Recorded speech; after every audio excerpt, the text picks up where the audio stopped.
Right then, people, we're back inside the building. How are we doing this morning? Welcome back to Breakfast with KXVU here on Trickstar Radio. Really excited to get into this one because we've got our first special guest of the day in the building. We've moved the interview forward slightly. Sounds of Joshwa UK joining us this morning. How are you doing, sir? Hello, good morning. Yeah, good, thank you. How are you? I'm good, man. I'm good. It's wicked to get you on the line. Obviously, we had this scheduled in for earlier in the year, but obviously we weren't able to make it happen. But I am very, very excited we are able to actually get this one to happen before the turn of the year. Obviously, with this show, we get so many different guests from so many different sort of backgrounds and different sorts of areas of music. What I like to do is give people a chance to kind of introduce themselves and give a little bit of background into themselves. So the big question we kick off with is, for those who don't know, who is Joshwa UK? It's a very good question. I'm not sure either. No, I'm really joking. I'm Joshwa. Full name's Josh Dickens, and I basically, I am a DJ and producer in the tech house music genre. I've been producing for a few years now in the tech house and house sphere. It kind of all kicked off when I was at university, maybe 4 or 5 years ago now. Really got into it there, started producing and started getting records out to various different record labels, and yeah, it's just kind of spiraled from there really. Now living in London, and yeah, it's been a bit of a whirlwind of a adventure really so far. Awesome, man. Well, I mean, obviously, when I first kind of came across you with that first tune that was playing there, Vida, and I'm pretty sure I found it in the New Music Friday playlist. So, do you want to talk me through the sort of situation, how you kind of got into that position where you suddenly woke up and went, oh wow, this is in New Music Friday? How did that happen? Yeah, that was pretty mental. That was a big thing for me because that's the first track I've had that's been playlisted in that Spotify playlist. And for those who don't know, that's kind of like one of the biggest playlists you can get into on Spotify. The editors curate their playlists, obviously, and they kind of pick, I guess you could say, the creme de la creme of the best songs every Friday that get released. So that was pretty mental, kind of waking up and seeing that, and that track was released on Spinnin Records, sub-label Spinnin Deep, which was massive for me, and that was kind of probably one of my biggest releases to date. Awesome, man. I mean, this is the thing that I've since finding that tune. Obviously, I've done a bit of digging. I've looked into a bit of your sort of catalogue as well, and you always seem to have such a high level of kind of energy and kind of fun factor to the tunes you create. And I feel a lot of the time in kind of house music in general, like across the board, sometimes that kind of fun element gets a little bit lost. Like, how do you make sure you keep that kind of that almost like light-hearted nature about your tunes? Yeah, that's God. You're asking some really easy questions this morning, aren't you? It's what we do, my friend. It's what we do. Put me on the spot here, aren't you? You could have given me a bit of preparation. Now, I'm joking. I think. I mean, to be honest, when I sit down in the studio, and by studio I mean my laptop and my headphones. I don't have a proper studio setup, sadly. But yeah, that's my vibe. But I just sit down and make whatever I kind of feel and what makes me, I guess you could say, happy, and what gives me energy and stuff. And I feel like I channel that well into my productions as a result of that. And I just kind of sit down and make what I feel. And I think that's important for a lot of producers to do that. Definitely. And I think that can get lost sometimes, especially if you see certain trends in the industry. People try to imitate other people. And I just feel like you've got to stick to what you like and what you like making, because I think that shines through in the stuff you make. And I think that's been integral to, I guess, kind of the early success that I've had.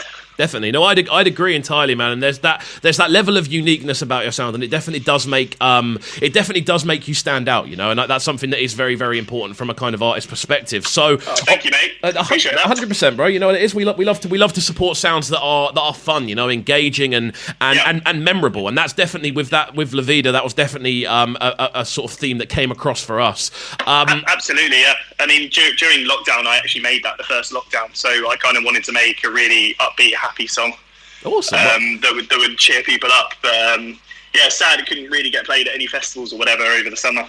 Yeah, definitely. And I think this is another interesting topic you've just kind of touched on, because there are going to be so many tunes from this year that we're going to kind of... I mean, me personally, there's a lot of tunes that I'm kind of hanging on to and hoping they will get played next year. Like, there's almost like we're almost going to have like a 2-year vault of tunes that are likely to get played around that festival. Oh, it's going to be wicked, isn't it? It's going to be great. It's going to be awesome. So many tunes flying about, yeah. So sort of with that, then you've touched on making this tune during lockdown, and it's a question I'm asking a fair few people. As I said, we get a lot of guests on this show, and I like to kind of get a full spectrum for how people are feeling. In regards to kind of making music during lockdown, would you say it's affected your sort of process much? I think, I mean, if anything, because I haven't been DJing out on the weekends and stuff, I've had more time to focus on the production side of things. Okay. Which has been quite a positive thing for me, because it's meant that I've been able to dedicate more time to it. So I'm obviously not playing at the weekends and stuff. And that, as a result, has meant that I've managed to get some releases in with labels that I really wanted to, that I'd almost targeted at the start of the year, if you like. Yeah, that makes sense. So obviously Spinnin was a big one for me. I've always wanted to have a release on there, so that was wicked. And that's kind of channeled from... So back in the day, I used to make progressive house music under a different alias. So that was kind of Spinnin Records, as you know, were kind of massive in that. Of course. Yeah, sort of arena, like the sounds of Avicii and stuff like that. And yeah, so that was a big thing for me, signing to them, and then being able to get on Sonny Fodera's Solitaco as well was a really, really good look. And obviously continuing releasing on Love Juice. It's been wicked as well. Awesome, man. I mean, yeah, obviously, I mean, talking about Spinnin, I kind of brushed over it, to be honest with you. But like, obviously, working with Spinnin, this is a Goliath in the sort of scene. You know, this is like a Def Jam in hip hop. This is like it's like an island music sort of level of kind of stature when it comes to label wise in dance music, especially. Yeah, it's up there. Yeah. Like, how did you feel when that sort of conversation was taking place? It was pretty nuts, to be honest. I mean, I was pretty fortunate that they got in contact with myself asking for music. I sent them a couple of bits, and the A&R guy was like, yeah, no, we like it, but we think you can do better, sort of thing. And I was like, okay. And kind of a few tracks went back and forward. And then I sent them Vida, and they were like, yeah, absolutely love it. Let me run it past the team. And it was pretty surreal, to be honest. Kind of... getting that one there and seeing my name on their website and stuff, it was a big thing for me. Definitely, bro. No, it definitely is, and I think you know what it is. I feel someone like Spinnin, as I was saying, it's such a it's a Goliath. It's a globally recognised dance music imprint. So it's almost like a certification factor. I feel once you've had that release on that label, then it's like the only way is up from here. So hopefully, well, it seems to be like following. As I said, we've been following along from the releases since then, and there's been a few more bangers sort of land around, you know what I mean, and you've had a lot of really, really cool premieres with that as well. So we're going to get into a tune next, and this one goes by the name of Changes. So talk to me about this tune, how it came together, everything along those lines. Yeah, so I mean, Changes was this was a rarity in production. This was kind of this was one of those where I sat down on like a Friday night sort of thing with a couple of beers and just bashed out in a couple of hours, which is a rarity because a lot of my tracks take a while to produce. So I had the core of the idea, and then I sent it over to George Mensah and Sammy Porter, who run the Love Juice events and the Love Juice label. And straight away they loved it, and they were like, yeah, we want to sign it. And I was just like, I've made this track, I've sent it to you the day after. What is going on? This is mad. So it was pretty funny, actually. And I was just like, to George, I remember speaking to him at one of the events, and I was just like, mate, I made that in like an evening. And he was like, no. And I was like, yeah. And also it's a spliced vocal as well. Oh, wow. Wow. Which is pretty mad. So a lot of people, I mean, you've probably heard the controversy about John Summit Deep Ends, about his being a splice vocal and stuff. So it's quite rare when you come across a really, really good vocal like that. Of course, man. But I think royalty free. I was going to say, I think that thing of kind of sitting down one evening and just kind of cracking on, making this tune. Sometimes, like, that happens. You know, there are a lot of tunes throughout history which have been sort of not one take like sort of situations, but have been done very, very quickly in the sort of spur of the moment. And it's a different type of energy, I suppose. Yeah, absolutely. Yeah, and I feel that's a really, really energetic track. It's probably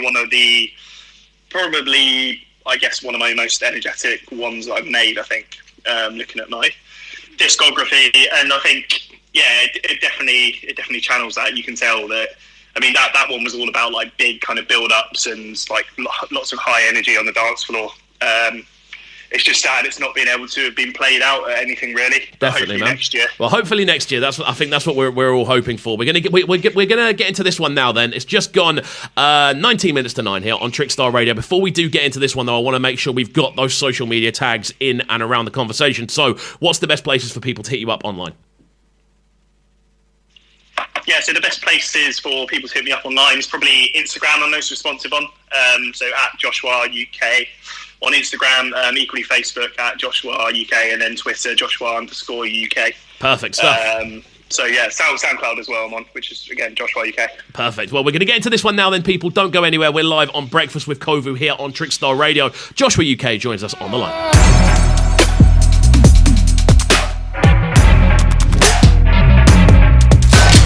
Breakfast with CubCamTV. Trickstar Radio.